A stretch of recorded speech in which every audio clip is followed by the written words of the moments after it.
Okay, we'll go over a few exercises from the cost estimation chapter in cost accounting. So the first one is the engineering estimates. So in this scenario, it's a contractor who builds various houses at 3 different levels in terms of luxury of items used and in what city or if they're in a city, there'll be a city premium added to it. So they give us the design and administrative costs, which are the same for all of them. But then if they're a tier 1, it's going to be $110 by multiplied by the square foot.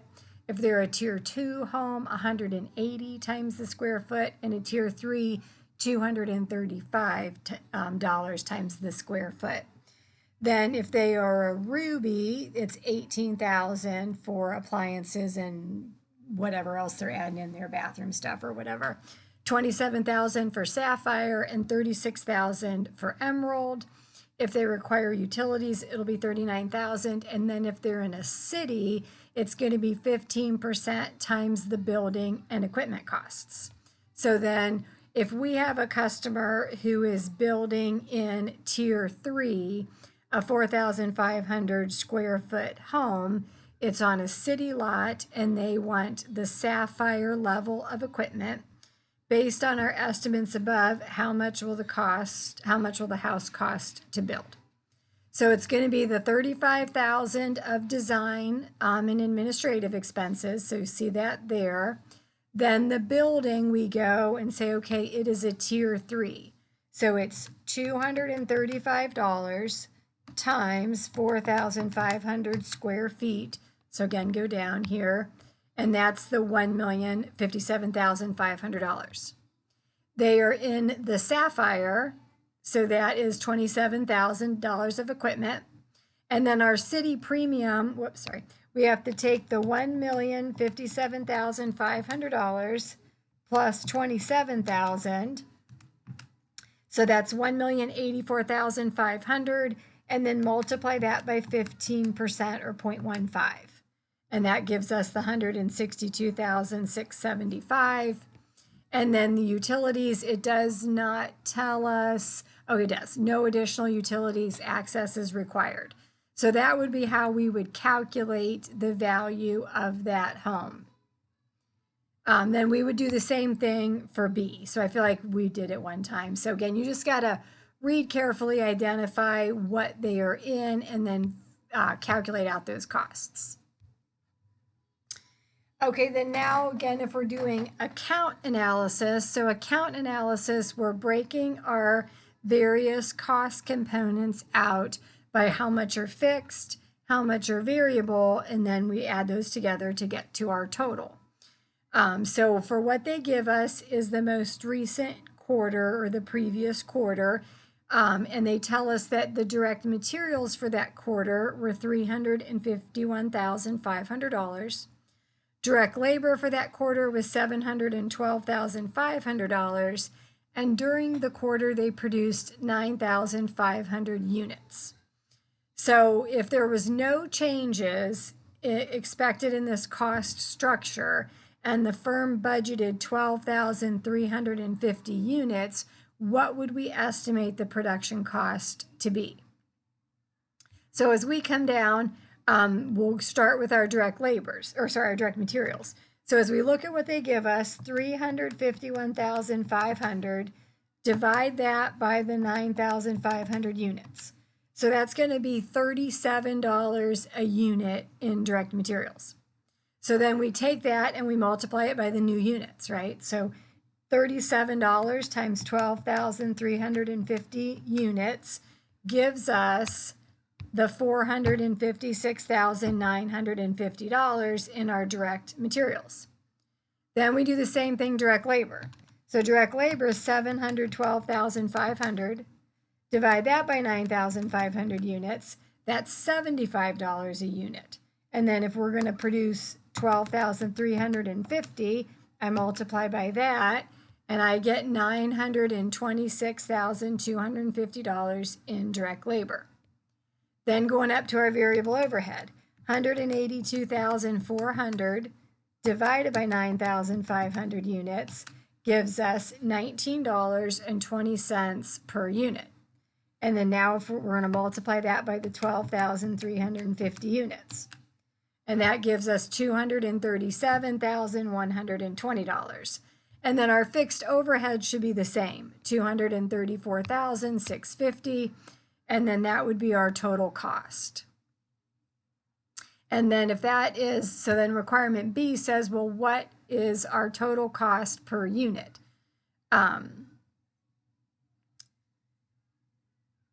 Okay, because it'll switch for the fixed. So if we go back, let's look back up here. So our total cost for the prior quarter, we have the $417,050 in overhead. Then we add the $351,500 for materials, and then the $712,500 for labor. So that gives me $1,481,050. Divide that by the 9,500 units, and that is my cost of $155.90 per unit. Now, because in the next quarter, we actually are producing more, but our fixed overhead stays the same, we'll see that those costs are going to drop.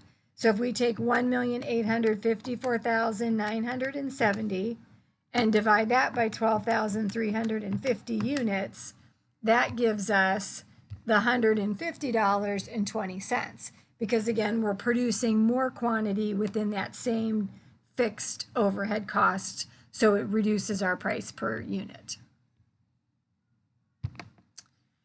Okay, then if we do the high-low method, they give us data for the past year, and then we want to look through it and find our high and our low.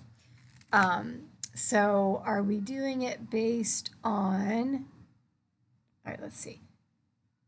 So A says, use the high-low method to estimate our fixed and variable portion of factory costs based on direct labor hours.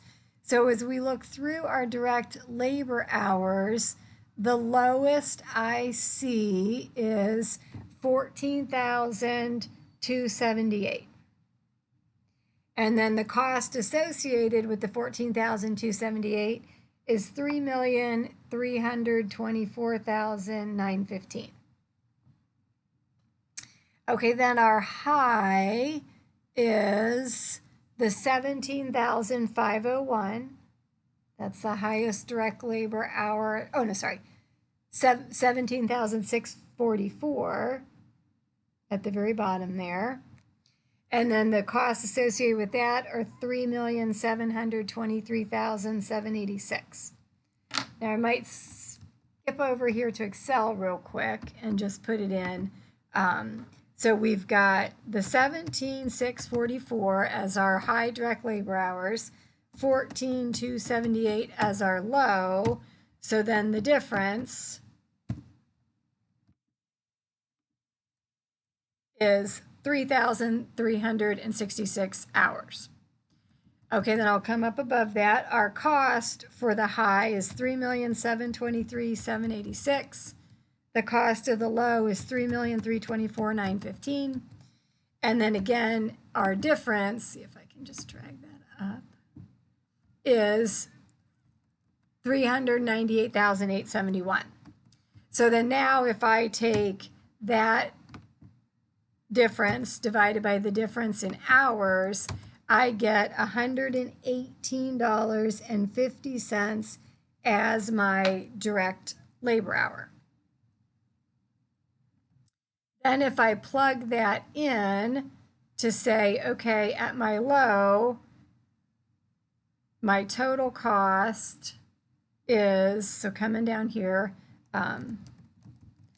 the total cost at the low is the 3,324,915. And if I do my variable cost times my hours, my variable cost is 118.50. My hours are the 14,278. So then that minus the variable cost per hour times the number of hours gives me that number. Let's make it a dollar sign so I can see it. Okay. Whoops, wrong way. Okay. So that should be our fixed cost. Now we'll do it again with the high method. So then 372,3786, and then the variable cost per hour, and then the high hours. And then we'll copy that formula down and see we get the same number. Okay, so then we're good. So then we say, okay, our formula is going to be 1,000,006, whoops, coming back down here. 1,632,972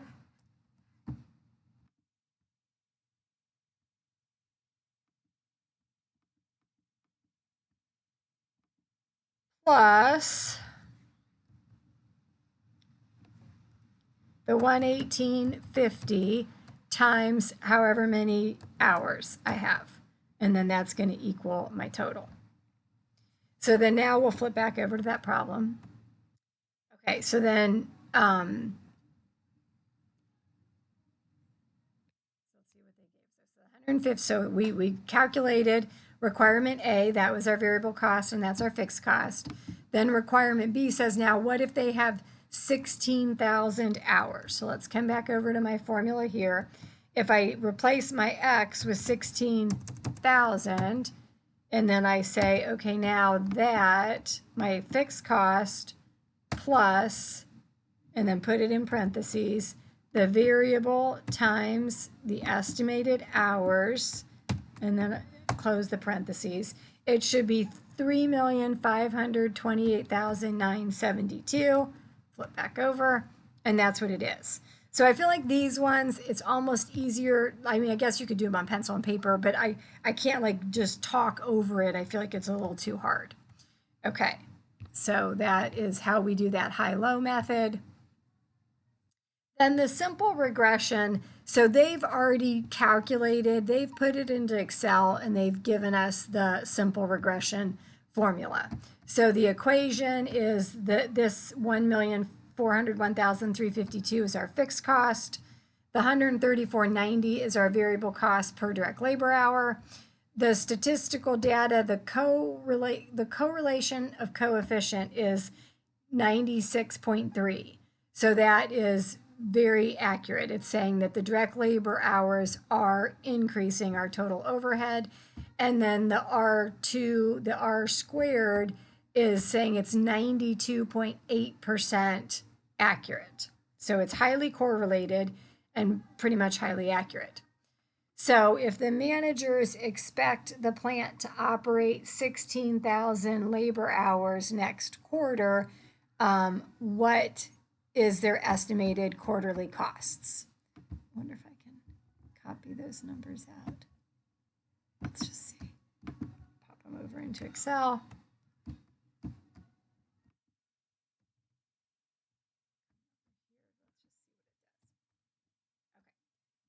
Then I'll redo them though. 401,352 and then 134.90 times the direct labor hours. So let's flip back over. Direct labor hours were 16,000. So it's going to be the same thing. We take our fixed costs plus, and then again, put it in parentheses, the variable rate per direct labor hour times our direct labor hour, close those parentheses, and then that is our total, 3,559,752. So you can see the formulas operate the same way. It's just how do we get them? So then that is just using that. And then if it had asked for like how accurate, you would say it's 92.8% accurate.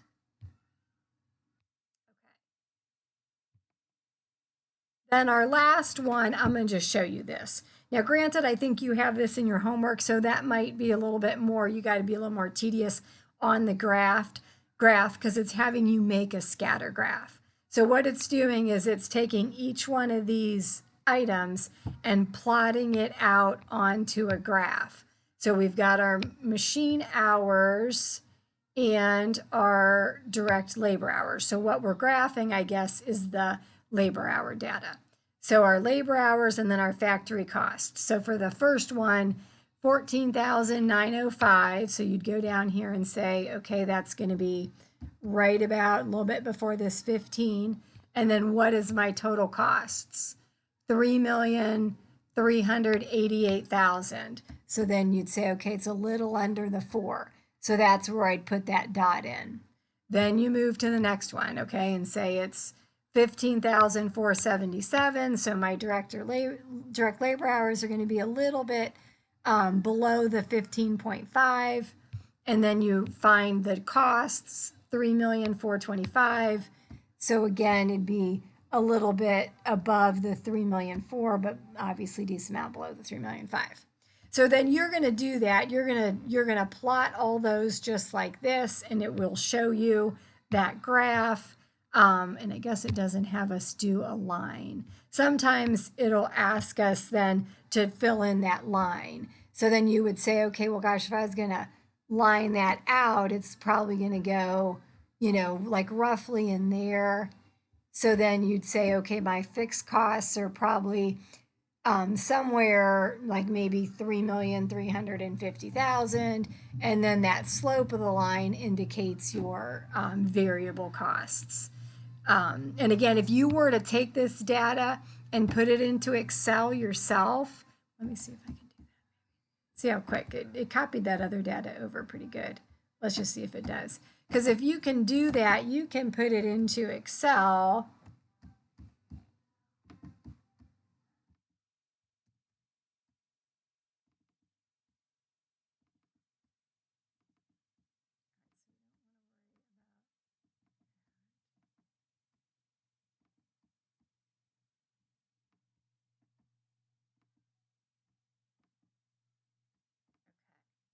And then let's see if we say, let's just try it once. Okay, so insert.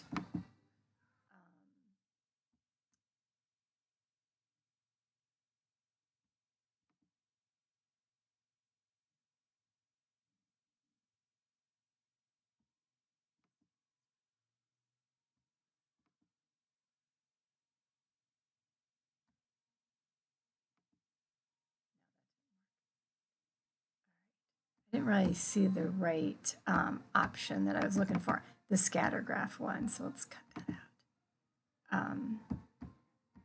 Insert. Oh, here, maybe. Yeah, scatter graph.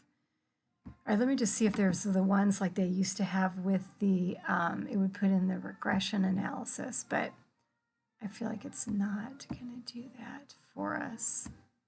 I don't see it there.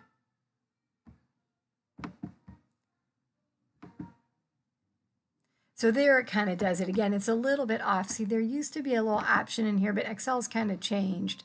Oh, what about, see here where you could pop in the trend line? But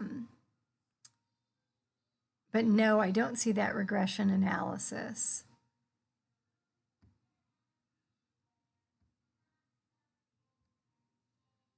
Yeah, so I guess just the trend line's probably all you can do in there. But if that helps you kind of to build it onto Excel or into the homework site, at least it's an option. You can kind of play around with that. It copies over pretty good into Excel. Okay, so that is all of the exercises though for chapter 5 that you want to feel comfortable with.